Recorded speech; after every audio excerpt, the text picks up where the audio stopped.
ये कंडीशन हमारी आपस में मिली जुली है। थायराइड का होना, लीवर का फैटी होना, हार्ट की प्रॉब्लम होना, किडनी की प्रॉब्लम होना, constipation, gas, acidity, bloating, even sugar. Body के अंदर अनडाइजेस्टेड फूड जहाँ पे डिपॉजिट हो रहा है वहां पे एक नया रोग का नाम बन रहा है।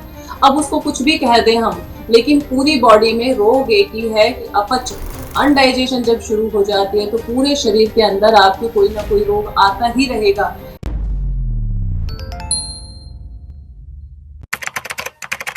नमस्कार, D5 चैनल हिंदी देख रहे दर्शकों का मैं वंदना स्वागत करती हूँ। आज एक बार फिर हम जुड़े हैं वरिष्ठ प्राकृतिक चिकित्सक डॉक्टर विजाता आर्य जी से। डॉक्टर विजाता, आपका बहुत बहुत स्वागत है हमारे इस प्रोग्राम में।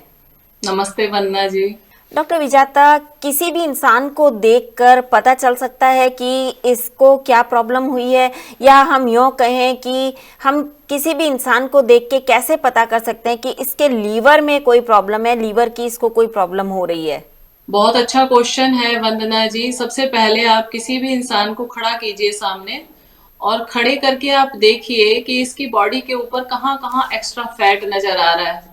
अगर उसकी गर्दन मोटी हो रही है, कॉलर का साइज अगर बढ़ रहा है, चब्बी चिक्स हो रहे हैं, पेट के ऊपर एक्स्ट्रा फैट आता जा रहा है, या बार बार वो डकारे ऊपर की तरफ लेता रहता है, बार बार गैस, एसिडिटी, ब्लोटिंग होती रहती है, बार बार उसको डकारे आती रहती है, कई बार बहुत दूर से ही सुनाई देता है किसी को डकारे आ रही हैं, आप कहते हो गैस है ऊपर की तरफ निकल रही है। ये सारे सिम्टम हैं कि आपका लीवर जवाब दे रहा है, या लीवर बढ़ा हुआ है, या लीवर के अंदर काफी गंभीर समस्याएं पैदा हो रही हैं। आप किसी इंसान को देख करके पता कर सकते हैं। आपके शरीर के ऊपर, स्पेशली पेट और नेक के ऊपर अगर वेट आ रहा है बहुत ज्यादा, यहाँ पे थुलथुलापन, गर्दन छोटी है और गर्दन मोटी है, आप साइज चेक करें किसी भी इंची टेप से, अगर गर्दन का साइज चेक करेंगे, और अगर लेडी है तो उसकी गर्दन का साइज 33 सेंटीमीटर से ज्यादा नहीं होना चाहिए, अगर जेंट्स है तो 37 से ज्यादा नहीं होना चाहिए। ये ध्यान रखें कि गर्दन का साइज आपका पतला हो, गर्दन आपकी सुराहीदार रहे आपकी तरह। बहुत अच्छा है। अगर गर्दन फैटी हो रही है, गर्दन के ऊपर फैट जम रहा है, तो समझ जाएं कि लीवर के अंदर डिस्टरबेंस आ रही है। इधर से पेट का साइज चेक करें, अगर 80 सेंटीमीटर है लेडीज का और 90 सेंटीमीटर है जेंट्स का, तो आपका वेस्ट का साइज ठीक है। अगर इससे ज्यादा वेस्ट आपकी बड़ी होती है, पेट का साइज बड़ा होता है, तो भी आपके लीवर को डैमेज होने का खतरा है, और लीवर में काफी सीरियस आपको प्रॉब्लम हो सकती है। कई बार लोग डायग्नोज करवाते हैं, कहते हैं जी नहीं लीवर मेरा ठीक है, ठीक होने के बावजूद भी इन फ्यूचर आपको प्रॉब्लम आ सकती है। अगर आपका बेली फैट है, नेक का फैट अगर कंटिन्यू बना हुआ है, उसको आप रिड्यूस नहीं कर रहे हैं। जब किसी के गर्दन पे चर्बी जमा हो जाती है तो उसके क्या सिम्टम्स नजर आते हैं? मतलब कैसे पता चलता है कि इसको लीवर की प्रॉब्लम ही है, इसको कोई और प्रॉब्लम नहीं है? कई बार थायराइड में भी गर्दन मोटी हो जाती है। बिल्कुल, जब हमारा लीवर डिस्टर्ब होता है तभी हमें थायराइड की भी प्रॉब्लम होती है। ये कंडीशन हमारी आपस में मिली जुली है। थायराइड का होना, लीवर का फैटी होना, हार्ट की प्रॉब्लम होना, किडनी की प्रॉब्लम होना, constipation, gas, acidity, bloating, even sugar. पहले लीवर खराब होता है, उसके बाद शुगर होती है। इसलिए ये सारी चीजें आपस में कंबाइन में है कि जिसको गर्दन पे फैट है, थायराइड भी है, उसको लीवर की भी प्रॉब्लम है, क्योंकि सबसे पहले हमारा मेटाबॉलिज्म गड़बड़ आ जाता है। कोई भी प्रॉब्लम है, सबसे पहले हमारा डाइजेशन इश्यूज शुरू हो जाते हैं, और जब गड़बड़ होती है डाइजेशन की तभी सारी प्रॉब्लम शुरू होती है। तो इसलिए शुरुआत होती है लीवर प्रॉब्लम से, उसके बाद ही थायराइड की प्रॉब्लम आती है। लेकिन हम लोग ज्यादा फोकस नहीं करते, और डॉक्टर भी बड़ा तसल्ली दे देता है कि थोड़ा बहुत लीवर बढ़ना, इट्स नॉट ए, कोई इसमें ज्यादा सीरियस होने की बात नहीं है, ये तो नॉर्मल है। लेकिन इसको आप नॉर्मल ना लें।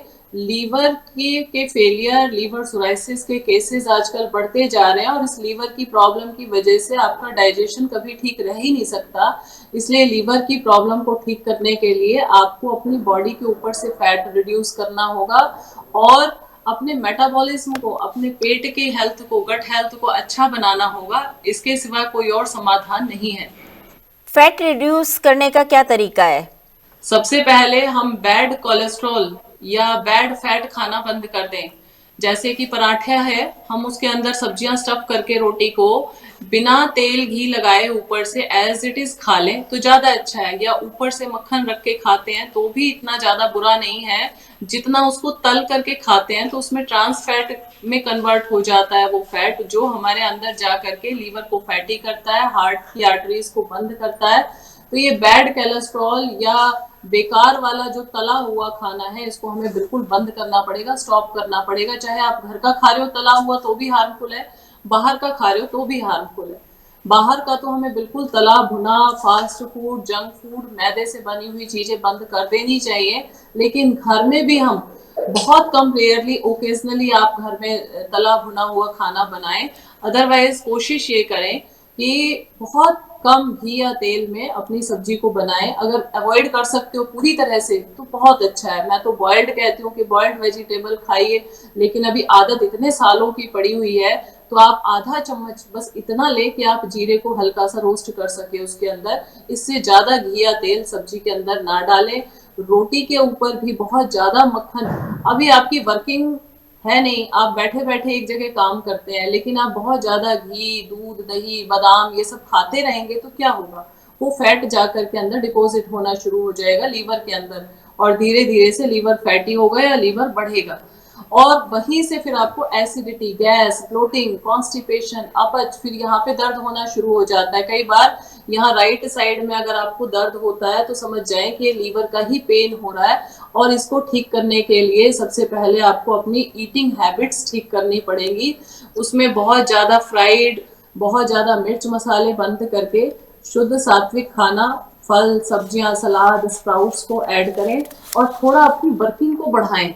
कोशिश ये करें कि अपनी वर्किंग को बढ़ाएं। जब आप अपना काम बढ़ा देंगे, अपनी मेहनत बढ़ा देंगे, तो धीरे धीरे से हमारा जो लीवर का फैट है वो रिड्यूस होना शुरू हो जाएगा, बेली फैट खत्म होगा, गर्दन आपकी पतली हो जाएगी। तो समझ जाएं कि लीवर अब ठीक होना शुरू हो गया। और सबसे ज्यादा इफेक्ट लीवर को करती है स्मोकिंग, ड्रिंकिंग, जो हम ये आजकल बड़ा रात को पीने का चक्कर लोगों को लगा है।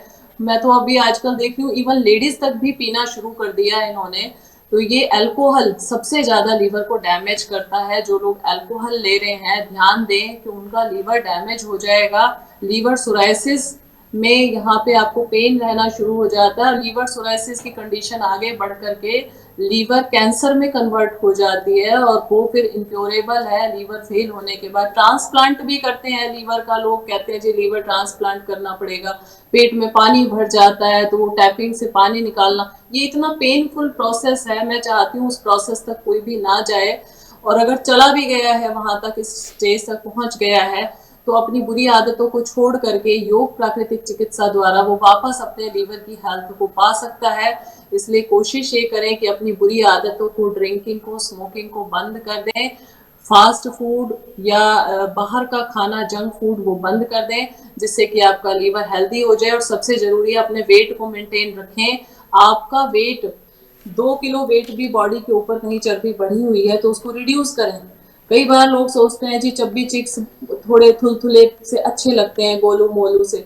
आजकल दुबला पतला कोई बंदा होगा उसे बोल बोल करके इतना ज्यादा लोग डीमोरलाइज कर देते हैं कि थोड़ा सा वेट बढ़ा लो। अब वो वेट बढ़ाने के चक्कर में ज्यादा ज्यादा खाना शुरू कर देता है, या तरह तरह के प्रोडक्ट, तरह तरह के शेक पीना शुरू कर देता है। वो जा करके लीवर को डैमेज कर देते हैं। इसलिए कई लोग कहते हैं जी हमें डाइट प्लान दे दो, क्या खाना चाहिए हमें। डाइट प्लान आप खुद अपने आप को दीजिए कि मेरा वर्कआउट कैसा है, मेरा मोड ऑफ वर्क कैसा है।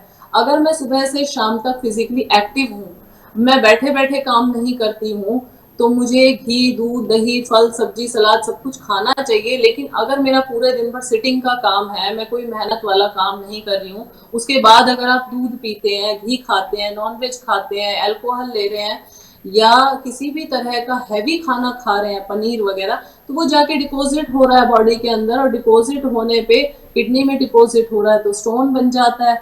अगर हमारे लीवर में डिपॉजिट होता है तो लीवर फैटी हो जाता है। अगर हमारे हार्ट में डिपॉजिट होता है तो हार्ट में ब्लॉकेज पैदा कर देता है। सिर में जा रहा है तो न्यूरो की प्रॉब्लम बन रही है, वहां पे पूरा का पूरा कंजक्शन हो जाता है।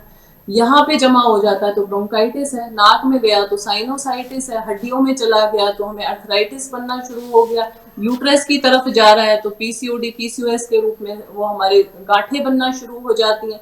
बॉडी के अंदर अनडाइजेस्टेड फूड जहां पे डिपॉजिट हो रहा है वहां पे एक नया रोग का नाम बन रहा है।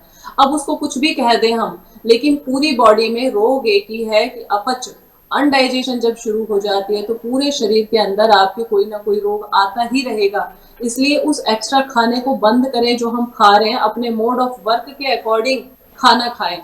सुबह से शाम तक हमारा मोड ऑफ वर्क कैसा होता है, हम पसीना बहा रहे हैं, हम दौड़ रहे हैं, हम भाग रहे हैं।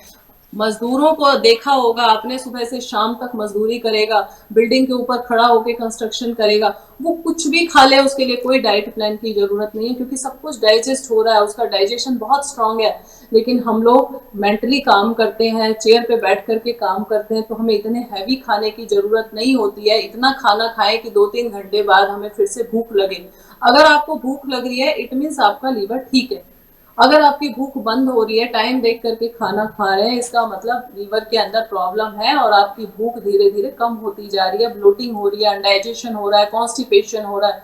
कॉन्स्टिपेशन हो रहा है तब भी आपका लीवर फेल हो सकता है, किडनी फेल हो सकती है। इसलिए कॉन्स्टिपेशन रूट कॉज है पूरी बॉडी के सारे ही प्रॉब्लम्स का। तो इन सिम्टम्स को जो मैंने आज बताया है, अपनी गर्दन का साइज चेक करें, अपनी वेस्ट का साइज चेक करें।